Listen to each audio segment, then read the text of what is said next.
Hey everybody, welcome back for another deep dive. Yeah. So today we're going to be looking at LaVar Ball.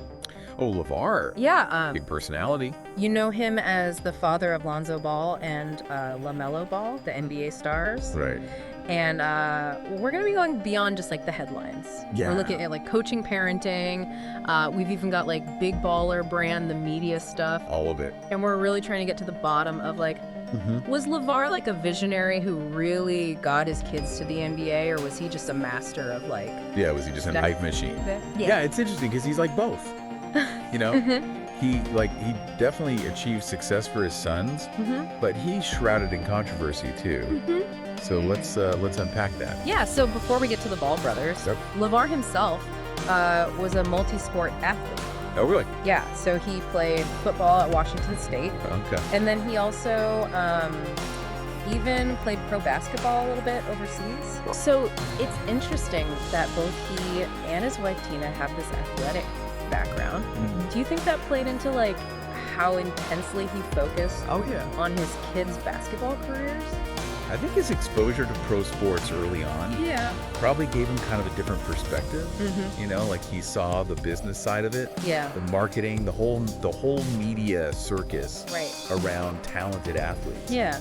And maybe he even saw like, okay, this is where I topped out. Yeah. But you know what?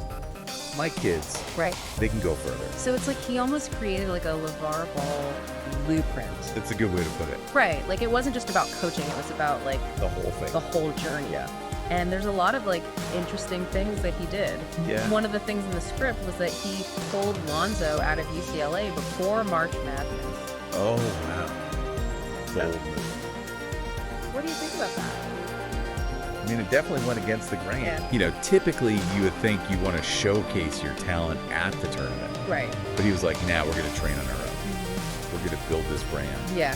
We're going to do it my way. And it's like, and that leads us to Big Baller brand. Of course. I mean, that's like the most audacious part of this whole thing. It really is. Like, who launches a shoe company Right. and just bypasses Nike? I mean, and their first shoe was $495. Yeah, the ZO2. The ZO2. Right. And he even had that tagline like, What? if you can't afford the ZO2s, you're not a big baller. That's classic LaVar. Yeah. Classic. So is that like, I mean, you got to respect the marketing savvy. It's like confidence and controversy Yeah. all mixed together. and it worked because, I mean, It did for now. Big Baller brand made $4 million the first week. It's crazy. That's insane. It is crazy. But then the script also mentions that there were lawsuits Oh, yeah. and like allegations of fraud from one of the co-founders. So did LaVar's like in-your-face personality, did that backfire? You know, it's a tough question Yeah. because that brashness, it got him attention Yeah. and it created this feeling of exclusivity, Right. but it also set a really high bar. And I think when you overpromise Yeah. and then you underdeliver, Right. especially with like product quality or business practices, Yeah. that can really erode trust.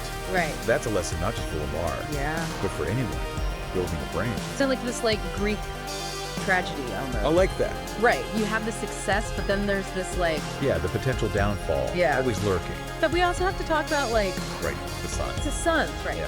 So you've got Lonzo, who is like the more reserved, older brother, drafted second by the Lakers. Okay. And then you have LaMelo, who's like, Flash. yeah, like flashy, outspoken, won Rookie of the Year. And then somewhere in between you have LiAngelo, who's like known for the shoplifting incident in China. Right, right. But what I find fascinating is that LaVar turned even that Oh, get it. into media attention. He did. Like he got the attention of President Trump. Yeah, he knows how to work the media. Oh, is he like a master manipulator? I mean, he understood the power of attention. Yeah. Like, before it was even like a thing. He knew how to use controversy to his advantage. Right. Any headline, any interview, even like international incidents. Right. He turned it into an opportunity Right. to keep the Ball family name Yeah. out there. He was always on ESPN. Yeah. He famously said he could beat Michael Jordan one-on-one. Oh, yeah. And then there's the reality show Ball in the Family. Right. So did he blur the line between being a supportive dad and like using his sons. Yeah, it's hard to say definitively. Yeah. On the one hand, he did champion their talents Right. and create these opportunities that they might not have had otherwise, Right. but his methods were so unorthodox. Yeah. So it's like, was it all about their success, or was it about building the LaVar Ball brand? Right. That's where it gets tricky, Yeah. ethically speaking. It's tough. You know, it's interesting to think about, like, if this had all happened in a different era, like before social media was so big, Right. would LaVar's tactics have worked Yeah. Would it have been the same? without like Twitter and Instagram Yeah. to like amplify everything? I mean, was he creating a brand or was it just a spectacle? Right. And was it all calculated or was that just him? I think it was a mix. Yeah. You know, he's naturally like Yeah. outgoing, Yeah. charismatic, Right. but he also understood how to use the media. Yeah. Like this was when athletes were starting to take more control of their own narratives Yeah. and their brands. Yeah. And LaVar was like Yeah. at the forefront of that. Yeah. He was like a pioneer Yeah. in a way, Yeah. using his platform to challenge like the traditional power structure in sports. But you can't deny the results. Yeah. Like Lonzo was a number 2 pick. Right. LaMelo Rookie of the Year.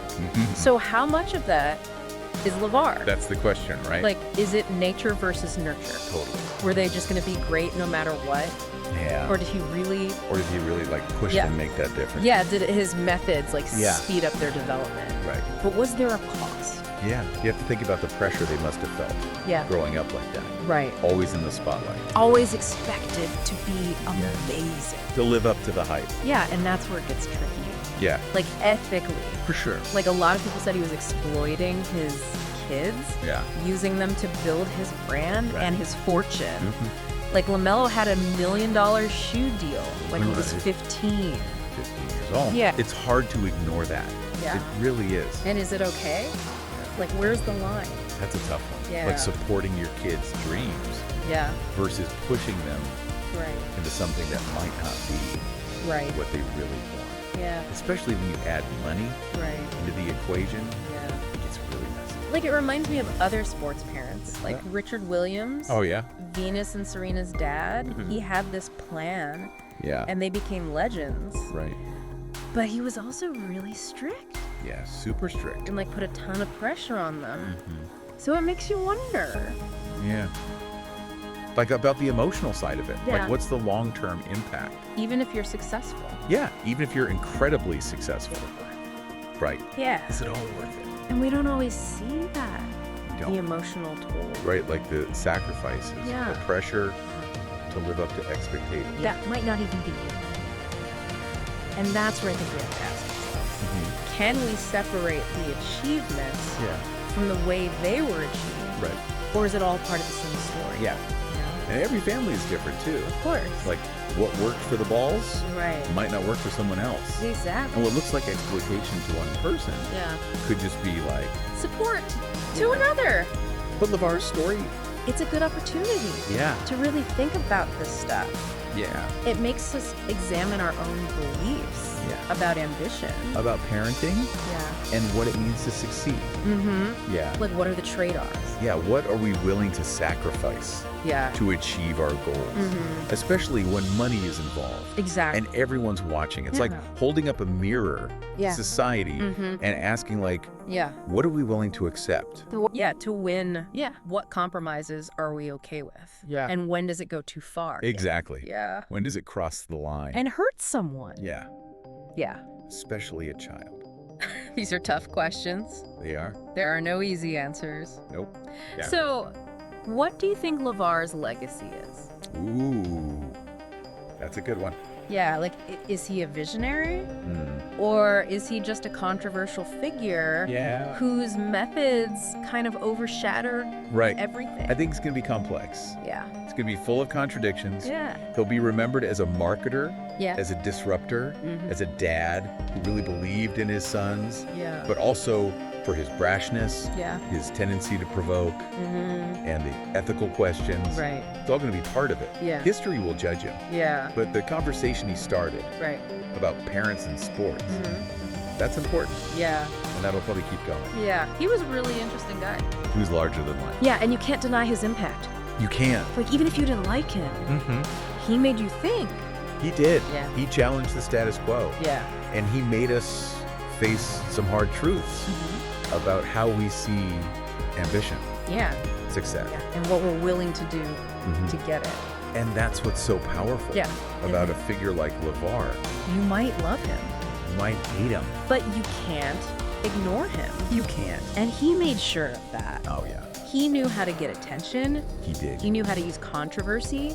And he built his brand. He promoted his sons. Yeah. He started a conversation Yeah. that we're still having today. Yeah. It's wild how he sparked all these conversations I know. about parenting and ambition and success, even with all the controversy.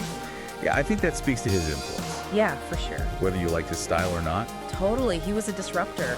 Well, He flipped the whole system upside down. And he made us think about stuff we might not want to think about. yeah, about sports, about parenting, even about success itself. Right. And it makes you wonder, like, what if he had tried this Yeah. before social media? Oh, interesting. Like, would it have worked? I don't know. Could he have gotten that big It's hard to say. without Twitter and Instagram? Yeah, social media gave him that direct line Right. to his audience. Well, everyone. Yeah, he could control the narrative. He built his own platform, That's a good got point. people talking. Exactly. Yeah, he was like an early influencer. Yeah. Before that was even a thing. Totally. He knew how to build a brand. Yeah. And whether you loved it or hated it, you knew about it. He couldn't escape it. And he was successful. He was. He made money. His sons made it to the NBA. It's hard to argue with that. Right. And you know what? What? He proved something. Yeah. He proved that you don't have to follow the traditional path. Yeah, like with agents and sponsors. Yeah. You can build your own brand, make your own deals. Yeah, he showed what was possible. In that new world Yeah. of athlete empowerment, He was ahead of his time. in a way. But he definitely faced backlash Oh, yeah. for doing things differently. Lots of it. But even the criticism, Oh. it just made him bigger. It kept people talking. Right. It's like he understood Yeah. that any attention is good attention. Yeah. So what do you think? Yeah. What will people remember him for? Will it be his son's success? Maybe. Or his marketing skills? Possibly. Or just the controversy? It could be all of it. Yeah. He'll definitely be in the history books. Yeah. But his influence goes way beyond basketball. He made us rethink parenting, Yeah. ambition. And what it means to succeed. He made us question everything. That's a pretty powerful legacy. I think so. Yeah. He might not have been everyone's favorite, Right. but you can't deny he was a fascinating case study. In ambition and drive. And he had a vision. And he went for it. Yeah. Whether you agree with him or not, he showed us that you can find success, Yeah. even if you take the unconventional route. So as we wrap up this deep dive, think about what we've talked about. Yeah. What are your thoughts on LaVar? On his methods. Yeah, were they good? Were they bad? Can we learn from him? What can you apply Yeah. to your own life? Whether you're a parent, An athlete? an entrepreneur, anyone trying to achieve something. Exactly. LaVar Ball was a really interesting guy. He was. And this has been a really interesting deep dive. It has. He might not have been a hero to everyone, Right. but he made an impact. That's for sure. He made us think, He made us talk. and he made us question things. And sometimes that's all it takes. Sometimes that's all it takes. To start real change. To keep those conversations going. Right. Keep asking those questions. Keep learning. Keep growing. And until next time, Yeah. keep pushing the limits.